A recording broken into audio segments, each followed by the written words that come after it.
speaking26.com. TOEFL iBT Speaking 26, Aaron at speaking26.com. Okay, here's some advice. You guys are going to like this one. So the first thing is pretty quick.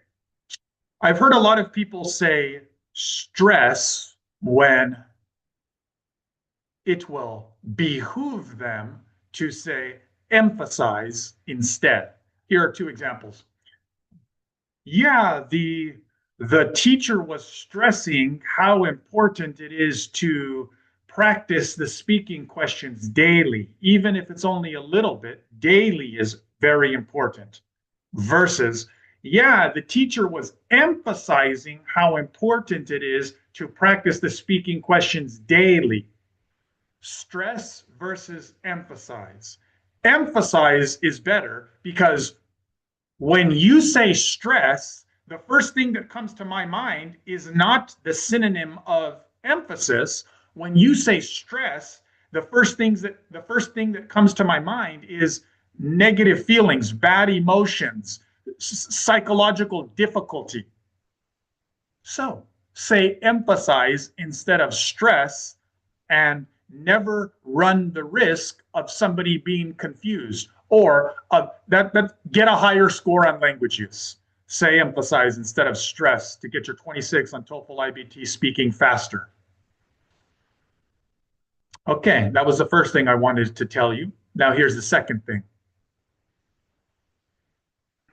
So many of you TOEFL test takers are not getting 26 because you treat my speaking section as if it's the writing section. Part of it is not your fault. Most of, if not all of, the other teachers and tutors tell you to overcomplicate it the way you should be in the writing section. The difference is in speaking, I want you to have more confidence, more speaking confidence, and more speaking flow, a good momentum. Unlike in the writing section where it's okay if I don't have a good flow, I can always hit delete, backspace, delete, and correct the sentence. I have more time to use big words and to try to sound smart. In speaking, I don't want your focus to be on those things because it hurts you. That's the difference between the writing section and the speaking section. Perhaps the other teachers are making this mistake because the two sections look so similar. Both have an independent question, both have at least one integrated question, but they are different sections.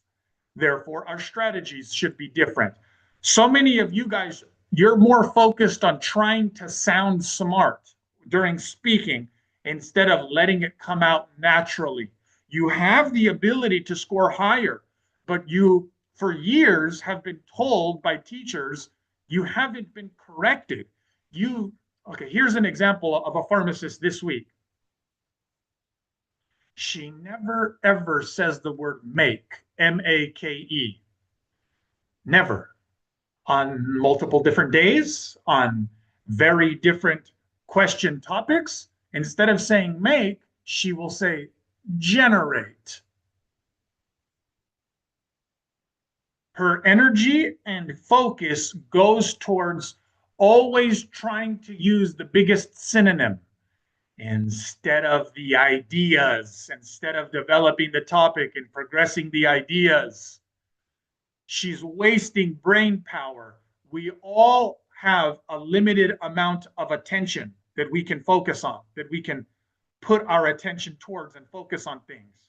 She's unfortunately putting a percentage of her attention towards trying to impress you and I with big words.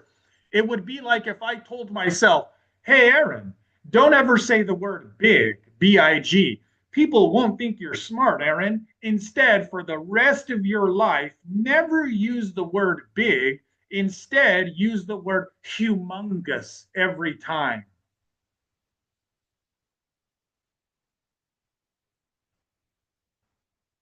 If I did that, it would be pretentious and I would be hurting myself. because it would be a false sense of satisfaction. It would be a false sense of satisfaction. I would think that I'm doing, you think that you're doing high scoring things. This is not the writing section. The highest scoring thing that you can be doing for yourself is to truly be fully confident. If you don't believe that you can truly be fully confident, okay, you should be doing things that move you as close as you possibly can be to truly being confident, instead of trying to trick people into thinking that your English is good by saying generate instead of make. Many of you are doing the exact same thing. You feel that you have to use a complex sentence. So it causes you to hesitate and have difficulty instead of letting it come out naturally and focusing on the ideas as the scoring rubrics say. Many years ago, I was working with another teacher, and I heard him teaching this young student a word that nobody uses. It was like the teacher turned the dictionary to one of the last pages and intentionally found a word that he doesn't use, that I don't use, that nobody ever uses. It's not useful. And what that teacher did is he taught that student that word, showed him how to spell it, gave him the definition and an example in a sentence. Later that day, the parents of that student were so happy. Wow, my son is an English genius. When the teacher came back to the room, I asked him, do you ever use that word? And he said, no. And I said, then why are you teaching it to him? And he said, because the parents love it. He was right that the parents love it, but he was wrong to be teaching that word that nobody uses. It's useless. The parents are not English teachers. It was his responsibility to give the student something that's going to help him for the rest of his life instead of something that's going to hurt him for the rest of his life.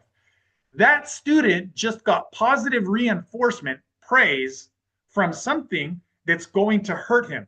If he continues to do that, focus on words that other people don't know, not because other people are dumb, but instead because that word is useless.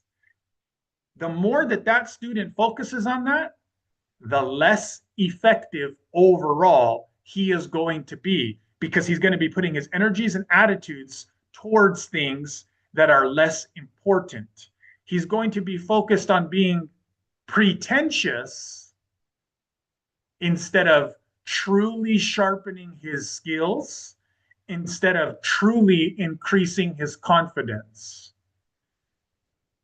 You, test taker, who this video is for, not the teachers watching and learning from me, and not from the other people who aren't going to be taking the TOEFL who are learning from me.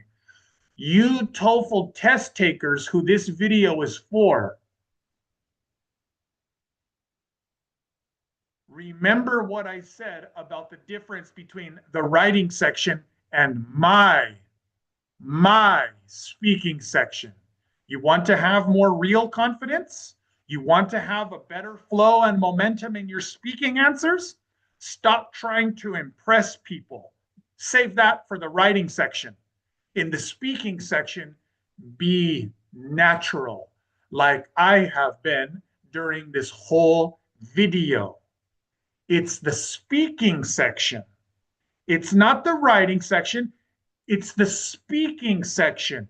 It's not the what does your face look like section. It's the speaking section. Use that to finish your TOEFL and then tell me about it. Best of luck to all test takers. Good luck, everybody. Get your 26 on TOEFL iBT.